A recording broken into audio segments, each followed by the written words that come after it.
Desde Vergara y para todo el mundo. Una radio con propósito. Una radio con visión. Una radio para todos. El Libertador, 1210 AM.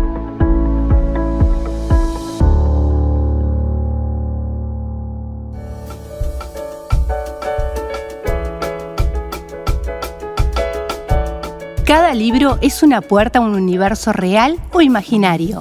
Cada autor un creador, un artífice, un mago.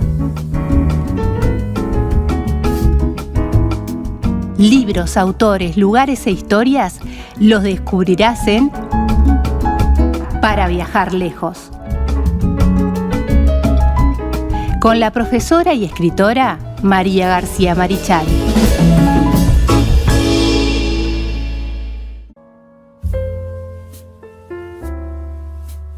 Continuamos en Punto de Partida por aquí por la 1210 AM de Radio Libertador, como siempre digo, a través del www.libertador.com.uy. También nos pueden sintonizar desde cualquier parte del mundo. También se pueden comunicar a través de las redes sociales, Facebook, Twitter, Instagram y YouTube, donde vamos colgando los contenidos. Ya somos radio y ya somos multimedio. También nos puedes dejar tu mensaje a través de Telegram o a través del WhatsApp al 091 99 1210. 091 99 1210, como en la radio, como en la 1210 AM 1210. 091 99 1210. Prefijo más 598 para aquellos que nos escriben del exterior, que siempre alguien aparece. Ahora apareció gente hasta de Israel. Así que muy contento con toda la gente que nos va escribiendo y siguiendo las distintas columnas. Hoy, como todos los martes, columna de literatura con María García Marichal. ¿Cómo estás, María? Muy bien, Carlos, feliz como siempre de estar. Buenos días, audiencia, un gusto. Bueno, acá andamos madrugando y con frío por esta zona, Madrugando y con mucho frío. ¿Y cómo cuesta arrancar con estos fríos, no? A mí junio se me hace tan difícil, sobre todo por la poca luz. Yo hibernaría. Junio y julio son bravos. Claro, son bravos. Pero julio ya después de la primera semana de julio hay más luz solar, pero yo hibernaría. ¿Por qué no podemos tratar de que evolucionar hacia una hibernación? Bueno, sí. O ser adolescente, viste que los adolescentes pueden hibernar. Sí, ellos hibernan, es verdad. Totalmente. Bueno, María, contanos un poquito por dónde vamos hoy. Bueno, hoy voy a empezar por un poema, ¿qué te parece? Bueno, empezamos al revés. Voy a empezar al revés. Ellos tenían siempre la cosecha más roja, la uva centelleante. Ellos tenían siempre la cosecha más roja, la uva centelleante. A veces al mediodía, cuando el sol embriaga, si no nunca nos atreviéramos, mi madre y yo, tomadas de la mano, íbamos por los senderos de la huerta, hasta pasar la línea casi invisible, hasta la vid de los monjes. La uva erguía bien alto su farol de granos. Cada grano era como un rubí, sin facetas, con una centella dentro. Ellos estaban aquí y allá, con las sayas negras o rojas, y parecían escudriñar diminutas estampillas, grandes láminas, o meditar profundamente sobre el santo de esos lugares. A nuestro rumor alguno dirigía hasta nosotras la mirada como una flecha de oro o de plata. Y nosotros huíamos sin volvernos, temblando bajo el inmenso sol. Marosa di Giorgio. Uruguaya, Marosa di Giorgio, que le escribió al erotismo, al amor, pero además a la belleza de las cosas cotidianas. Bueno, una grande, Marosa di Giorgio. Marosa di Giorgio nació el 16 de junio de 1932 en Salto, en un paraje que se llama San Antonio, aquí en el Uruguay, y falleció el 17 de agosto de 2004 en Montevideo. En realidad se llamaba María Rosa di Giorgio Medici y fue poeta, narradora, muy inusual. Es una de estas poetas de estos años, de los años 60, como habíamos visto en algún momento a Harmonia Somers, con un estilo totalmente distinto, como que rompió los esquemas. Fue totalmente distinta, cambió las estructuras poéticas de nuestras grandes poetas del siglo XX. Como te decía, era hija de italianos y tenía también ancestros vascos. O sea, era absolutamente foránea por su origen, claro, pero era muy uruguaya por su raíz, digamos, ¿no? Y muy salteña. Y salteña. Muy salteña, muy salteña. Ella empezó a editar su obra a los 50 años. Quiere decir que escribió durante toda su vida y, sin embargo, nunca publicó. Marosa quería ser actriz. E incluso cuando ella se mudó con su familia para Montevideo, hizo el liceo y estudió arte escénico. Sin embargo, tal vez por su timidez, porque era una mujer muy tímida, nunca llegó a ser una actriz de escenario. Cuando murió su madre, escribió un largo poema llamado Diamelas a Clementina Medici. Clementina Medici era su madre, su padre era Giorgio Medici, y lo publicó en 2000. Tiene ese libro que tiene el poema Diamelas a Clementina Medici, tiene también textos narrativos eróticos, como Misales, que había escrito en 1993, Camino de las Pedrerías, de 1997, y Reina Amelia, que es una novela que creo que no está incluida en ese libro, sino que es una novela aparte. Yo no la conozco, Reina Amelia, me encantaría encontrarla. Y la última que escribió fue Flor de Lis. Quiere decir que fue una mujer que escribió mucho, pero no publicó hasta que no tenía 50 años. Era muy tímida, como te decía. Hizo una poesía totalmente experimental, sin rima, con una métrica particular, a veces sin métrica. Parecía más bien una prosa poética más que una poesía, más que un poema. Entonces modificó totalmente los cánones poéticos que sobre todo las mujeres poetas uruguayas tenían hasta ese entonces. No fue conocida, muy conocida acá. Lo hablábamos un poquito antes de entrar al aire, ¿no? Sí, yo no la conocí. Y hubo mucha gente que no la conocía. Yo la conocí a través de un amigo hace muchos años y me encantó, me fascinó la forma de escribir de Marosa. Era hermosísima, era una mujer muy bella, pero a su vez su propia timidez, el hecho de que, bueno, se sentía también un poco extraña por su forma de ser, ahora después te lo voy a contar, hizo que no publicara, que no se diera a conocer mucho. Te decía que su obra es experimental principalmente, escribió sobre erotismo, la mitología está permanentemente presente en su poesía, amaba la mitología grecolatina y la naturaleza. Escuchaste el poema, lo escuchó la audiencia, el poema, ¿no? Ellos tenían siempre la cosecha más roja, la uva centelleante. Es normalmente sobre ir va a un viñedo de monjes con su madre a sacar algunas uvas, y a eso lo poetiza, lo embellece de una manera que realmente las imágenes son de una calidad muy, muy superior. Fue traducida al inglés, al francés, al italiano y al portugués. Ella tenía una voz profunda y delicada, y cuando empezó a hacer sus representaciones en el escenario, porque empezó a dar presentaciones de sus poemas, bueno, hacía valer eso. Como no había podido ser actriz, de alguna forma leía sus poemas en el escenario. La recuerdan muy bella, extravagante, con ropas de colores que llamaban la atención. Tengo una amiga que la conoció, Betty Jaureguizar, que es una escritora finísima también, escritora principalmente de microcuentos, que dice que la recuerda tomando muchísimo un café tras otro café con unos lentes enormes, extravagantes. Usaba mucha billutería grande, anillos grandotes, pulseras de colores y grandes, collares que llamaban la atención. Tal vez era una forma de enmascarar esa timidez que la caracterizaba a Marosa, ¿no? Esa manera de vestir y de aparecer. Además, no solamente era muy bella, sino que tenía el pelo característico de los cuadros del Renacimiento. Ese pelo que era un pelirrojo, era un rubio pelirrojo, algo así. Entonces sí. llamaba mucho la atención. Lo estoy viendo porque hay una página de ella. Ah, mirá qué interesante. Yo tengo algunos libros, pero me gustaría... voy a entrar en la página de Marosa. marosadiciorgio.com.uy. Tiene de todo. Divina. Es hermosa, era una mujer hermosa. Como te decía, la recuerdan así, incluso mi amiga Betty Jaureguizar, que forma parte de los desayunos literarios del Centro Cultural Carlitos, la recuerda así, extravagante, totalmente opuesta a lo que era Armonía Somers, que más allá de sus textos absolutamente explosivos, era una mujer muy hierática, muy seria, muy formal. En este caso Marosa no, más allá de su timidez, tenía esa característica de llamar mucho la atención en su manera de vestir, en la billutería que usaba, en ese pelo hermoso que tenía. Bueno, después de ir al liceo, habíamos dicho, ella estudió en Salto, pero después fue al liceo, lo terminó acá en Montevideo. Y estuvo, además, vinculada con artistas salteños, como Artigas Milans, que también era pintor, Enrique Amorín y Gregorio Rivero Iturralde. Ella decía que tratar con la gente se le hacía difícil, le era difícil, que había una pequeña traba que la separaba de los objetos y las personas. Así se definía a sí misma.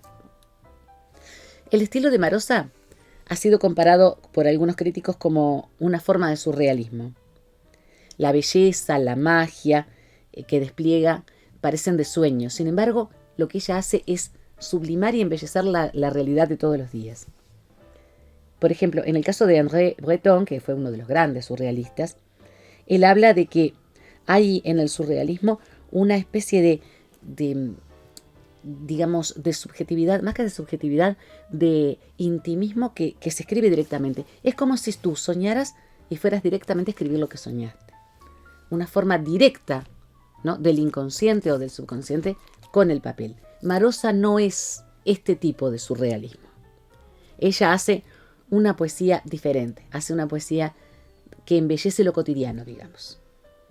Más allá de que trabaja mucho la mitología y que trabaja mucho, ¿cómo podríamos decir? Un lenguaje de embellecimiento, un lenguaje muy rico, no llega a ser surrealista en el sentido estricto de lo que es la corriente literaria del surrealismo. Bueno, a medida que se dio a conocer, Breton hablaba de automatismo, ahora que me acuerdo, automatismo. Directamente automática la literatura desde el interior, desde el inconsciente o desde el subconsciente. Y Marosa no. Marosa lo que hace es embellecer lo cotidiano. A medida que la fueron conociendo y que fueron viendo la calidad de la poesía, fue becada y fue invitada a distintos países. Entonces recorrió Estados Unidos, recorrió varios países de Europa, fue a Israel y recorrió Chile y Argentina, nuestra región, ya como una célebre poeta. Por lo novedosa, además, ¿no? Por la forma de escribir tan particular. Escribió muchísimo, porque escribió mucho antes de editar. Entonces, su primer libro publicado fue en 1954, Poemas. Siguieron Humo, Druida, Historial de las Violetas, Magnolia. Después les voy a leer un poema maravilloso al árbol de Magnolia de Marosa. La Guerra de los Huertos, Está en llamas el jardín natal, Los papeles salvajes y Gladiolos de luz de luna. Fíjate todo lo que escribió. Más adelante aparecieron Clavel y Tenebrario, La liebre de marzo, que yo lo leí y me encantó, Mesa de esmeralda, La falena y Membrillo de Luzana. Misales, del que yo te había hablado antes, que tiene muchísimo contenido erótico, aparece en 1993 con el subtítulo justamente Relatos eróticos. Pero toda la obra de Marosa di Giorgio tiene una sensualidad muy particular por, digamos, la utilidad que le da a sus sentidos.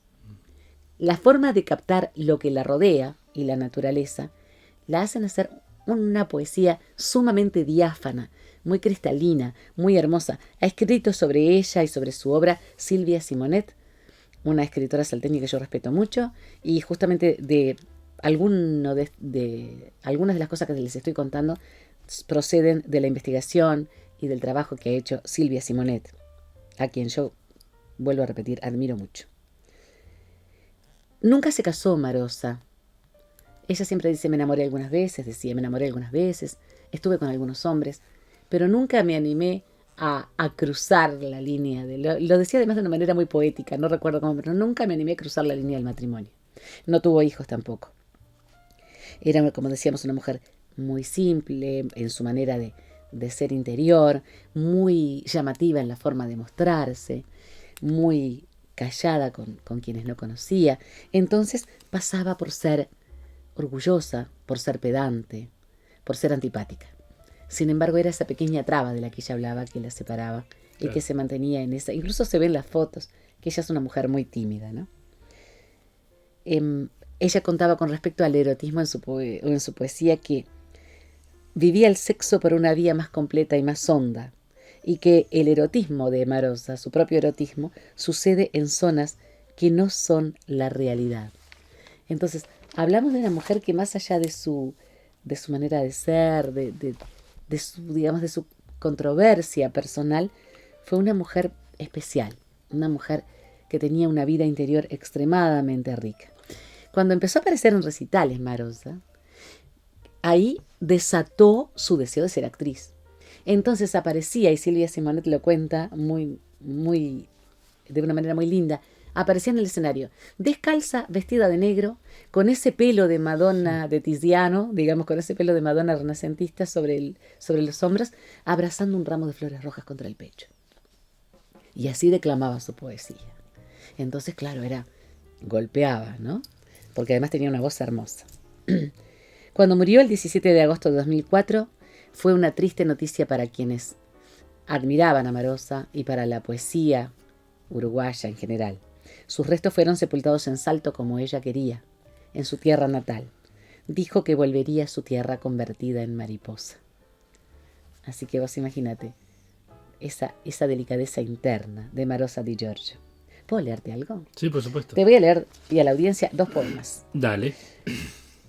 Fíjate, mi alma es un vampiro grueso, granate aterciopelado. Se alimenta de muchas especies y de solo una. La busca en la noche, la encuentra y se la bebe gota a gota, rubí por rubí. Mi alma tiene miedo y tiene audacia. Es una muñeca grande, con rizos, vestido celeste. Un picaflor le traba el sexo. Ella brama y llora, y el pájaro no se detiene. Erótico, ¿eh? Y ahora, para dejar uno de los que a mí más me encanta, me gusta muchísimo de Marosa Di Giorgio, pero Árbol de Magnolias. Había un árbol de magnolias en su casa paterna en Salto, y también los había en las quintas de sus familiares acá en la zona rural de Montevideo. Pero el árbol de magnolias de su casa de Salto, ella nunca lo olvidó, y aparece en mucha de su poesía, de manera real o de manera ficticia o simbólica, pero aparece. Árbol de magnolias. Árbol de magnolias, te conocí el día primero de mi infancia, a lo lejos te confundes con la abuela, de cerca eres el aparador de donde ella sacaba el almíbar y las tazas. De ti bajaron los ladrones, Melchor, Gaspar y Baltasar. De ti bajaban los pastores y los pastores enamorados, como gatos, los gatos serios como hombres, con sus bigotes y sus ojos enamorados. Esclava negra sosteniendo criaturitas, inmóviles, nacaradas. Virgen María de pelo negro, de velo blanco allá en el patio. Eres la abuela, eres mamá, eres Marosa, todo eres con tu eterna juventud, tu vejez eterna. Niña de comunión, niña de novia, niña de muerte. De ti sacaban las estrellas como tazas, las tazas como estrellas. Estuvo oculto en tus ramos el libro del destino. Te has quedado lejos, te has ido lejos. Pero voy retrocediendo hacia ti, voy avanzando hacia ti. Te veré en el cielo. No puede ser la eternidad sin ti. Marosa Di Giorgio. Muy bien. Intensa. Sí, hay un libro justamente sobre su obra, se llama El milagro incesante, vida y obra de Marosa Di Giorgio, por Leonardo Garet. Leonardo Garet, sí. Sé del libro, no lo he leído, pero es muy interesante. Yo me basé principalmente, en distintos artículos y en distintas entrevistas que ella dio, en Betty Jaureguizar y en Silvia Simonet, que ha escrito sobre ella. Pero volveme a repetir, por favor, y para la audiencia, el nombre del libro. El milagro incesante. Muy bien. Vida y obra de Marosa Di Giorgio. Y el autor es Leonardo Garet. Muy bien. Para tener en cuenta. En la página web pueden encontrar muchísimo material. Hay muchísimo material. Hay entrevistas, de biografía, hay entrevistas, hay material multimedia, actos y homenajes. La sala de Giorgio, por ejemplo, hay artículos, fotografía, la prensa, entrevistas. Marosa, una divina. La divina Marosa Di Giorgio, le dice Betty Jaureguizar, la divina. Era una mujer hermosísima. Parecía una Madonna de Tiziano, una Madonna de un pintor renacentista. Pero además de eso tenía una vida interior, como te decía, de una riqueza espectacular y una poesía que vale la pena indagar. Bueno, perfecto. Bueno, y seguimos con los talleres literarios, Seguimos ¿no? con los talleres literarios. Después de que todos se recuperaron, pasaron por muchas Después de pasar gripes. las gripes y todo lo demás, estamos en los talleres literarios. Los miércoles, ya con cupos cubiertos, pero que pueden, por supuesto, pueden visitar, porque en estas fechas además siempre alguien está faltando. Y vuelvo a repetir, lo de cupos cubiertos es por una cuestión locativa y hasta de seguridad sanitaria en el Centro Cultural Carlitos. Se llama Desayunos Literarios. Bien. Ese encuentro es magnífico, es de una potencia impresionante. En el Centro José Nene Pérez, los miércoles de tarde. En Progreso. Los miércoles de mañana de 10 a 12 en el Centro Cultural Carlitos, Desayunos Literarios. De tarde, los miércoles, en el Centro Cultural José Nene Pérez de Progreso, Literatum, un taller espectacular, muy intenso, con una creatividad magnífica, hermoso. Y en mi casa seguimos con Sandra manteniendo el Jardín de la Palabra, con Sandra del Río. Siempre los invito a entrar en el Instagram de Sandra, que siempre tiene cosas novedosas y lindas. Totalmente. Sandra ahora está con muchas charlas en las escuelas, los liceos, porque ella además como hace literatura juvenil, además de toda la literatura que hace, está trabajando mucho en eso. Lo mantenemos los viernes de 4 a 6 en el invierno, porque si no nos pasa que nos helamos de frío y la gente se va muy tarde. De 4 a 6. Todavía tenemos un par de cupos disponibles. Bueno, invitados. ¿Se puede hacer por plataforma? Por También. supuesto. Se puede comunican con Sandra o con conmigo. María y ahí les van a pasar el link, Por supuesto que sí, porque es interesantísimo y bueno, estamos a full tratando justamente de hacer florecer este invierno con la belleza de la literatura. Así es. Bueno, gracias María y nos reencontramos en el próximo. Por supuesto, un abrazo para vos enorme y a la audiencia un saludo muy cordial.